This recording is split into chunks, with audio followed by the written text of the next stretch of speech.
Hey everybody, welcome back to another episode of Miller's Midwest Fishing. Today I've got a Bass Pro tackle and bait unboxing, so let's get into it. I did open this up already to make sure everything was in here before I started the video, so just want to let you know that. First up, something I was really excited to get, some Flick and Shimmies. It's a big pack of them. I use these all the time at my creek and all this, all the ponds and stuff. It's a really good bait for basically most times of the year, I think. I mean, I've caught a lot of fish off these. So we've got that. That's item one. Then we've got two of these. I guess they're the 3600 or 3700, something like that. But they're just basic tackle boxes, you know, just to put everything in. You know, all my extra baits. I've got way too much stuff over there, so I need to reorganize. That was loud. Let me just set this down. I got two of those.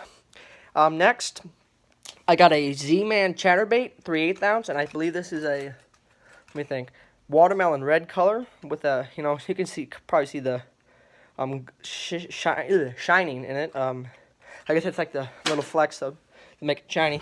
Then I got two bags of Gary Yamamoto Senkos, a very similar color, but they are a little bit different. This one is a watermelon, like a dark watermelon red with a red fleck.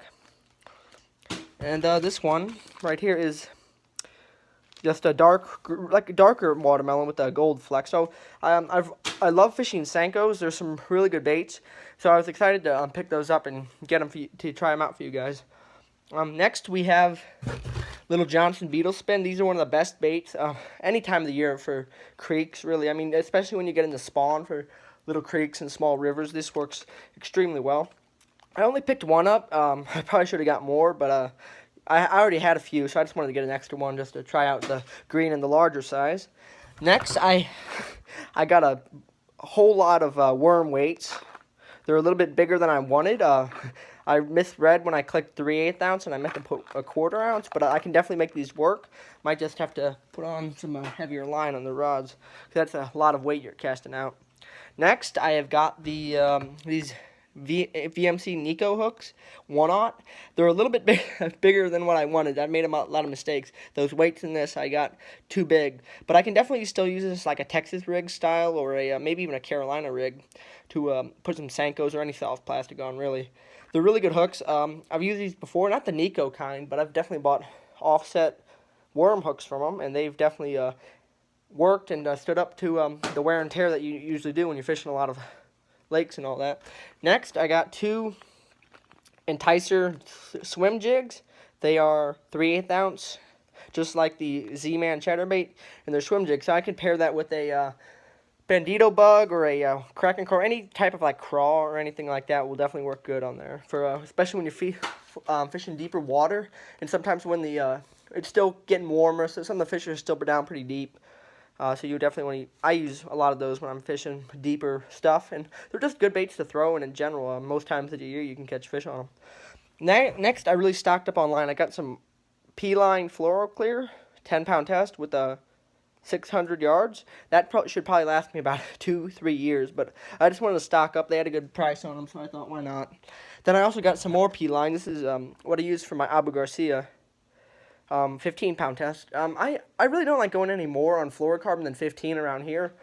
You really just don't have that kind of brush or really just big fish in general. So, I mean, 15, if you can't reel in a fish on 15 around here, then you really shouldn't be fishing. But I have used like 17 and 20 before. It's just I like to carry more line on my reel too, so that's probably another reason. Then I got some 12-pound. It's 300 yards, which I will definitely be stringing up on my Tourney special over there, right? The second bait caster you see, not the one on the far left, but the one in. And the 10-pound, if you're wondering, it'll be used for most of my spinning rods. There is a couple of them I put 8 on, and there's one I put 8 on, and there's one I put 12 on, just for, you know, different stuff. I've got way too many spinning rods, so that is something I want to know from you guys. If there's a certain type of bait caster you want me to get and try out for bass fishing this year, definitely leave a comment below. Because I would love to be able to try out some new reels. I was actually looking at a Abu Garcia Revo X. It's a pretty nice reel. It's just I don't want to spend the money right now. I'm waiting until my birthday until I get some extra to get a new reel. But I've got some extra rods in that rod tube right there that I can probably pair it with. But if you can send me like your guys' favorite combo for like bass fishing, if it's a bait caster, like just an all-around general just good rod and reel, please leave a comment below.